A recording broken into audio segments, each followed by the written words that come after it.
மெய் எழுத்துக்கள். மெய் எழுத்துக்களை நம்ம 3 வகைகளாக பிரிக்கிறோம். 1 வல்லினம், 2 மெல்லினம், 3 இடையினம். வல்லினம் அப்படின்னா கசட தபர வல்லினமாம்.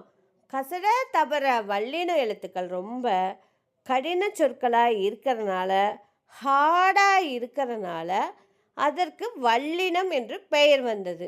அடுத்தது மெல்லினம். மெல்லினம் அப்படின்னா ஏன் அந்த சொற்கள் சொல்கிறோன்னா, மெல்லினம் ரொம்ப சாஃப்டாக இருக்கிறனால அந்த எழுத்துக்களை மெல்லின எழுத்துக்கள்னு சொல்கிறோம். அடுத்தது இடையினம்.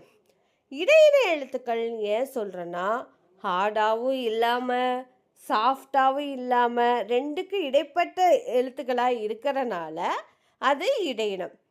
கசட தபர வல்லினமாம், ஞஞன நம்மன மெல்லினமாம், யரள வளள இடையினமாம்.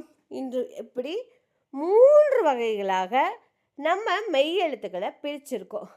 மெய் எழுத்துக்கள் அப்படின்னா என்னன்னு கேட்டிங்கன்னா, நம்மளோட பாடி லெட்டர்ஸ், உடம்பு. நம்மளுடைய உடம்பு எப்படி இருக்குதோ அதே போல் தமிழ் மொழியில் மெய் எழுத்துக்கள் உடம்பு போன்றது. உயிரெழுத்துக்களும் மெய் எழுத்துக்களும் சேர்ந்து உயிர்மெய் எழுத்துக்களாக மாறுது. நம்மளோட உடலும் உயிரும் சேர்ந்து எப்படி நடமாடுதோ அதே போல் தமிழ் மொழியில் உயிரெழுத்துக்களும் மெய் எழுத்துக்களும் சேர்ந்து உயிர்மெய் எழுத்துக்களாக மாறுது.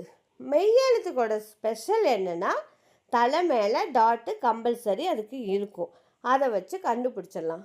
மெய் எழுத்துக்கள் சொல்லும் பொழுது ஸ்ட்ரெஸ் பண்ணி சொல்லணும். அதுக்கு வேறு பெயரும் உண்டு. மெய் எழுத்துக்களை நம்ம ஒற்றை எழுத்துக்கள்னு சொல்லுவோம். இது உயிரெழுத்தோடையே வராமல் தனியாக மெய் எழுத்துக்கள்னு வந்திருக்குது. உயிரெழுத்துக்கள் கிடையாது. மெய்யெழுத்துக்கள் 18, உயிரெழுத்துக்கள் 12. இது 2 சேர்ந்து உயிர்மெய் எழுத்துக்களாக மாறுது. மெய்யெழுத்துக்களை ஆங்கிலத்தில் கான்சனன்ட்ஸ்னு சொல்லுவோம். மெய்யெழுத்துக்கள் இக்கிலிருந்து இன்னும் வரைக்கும் மொத்தம் 18 எழுத்துக்கள் இருக்கிறது. இதுவே மெய்யெழுத்துகளின் சிறப்பும் மெய்யெழுத்துகளின் வகைகள் ஆகும். நன்றி, வணக்கம்.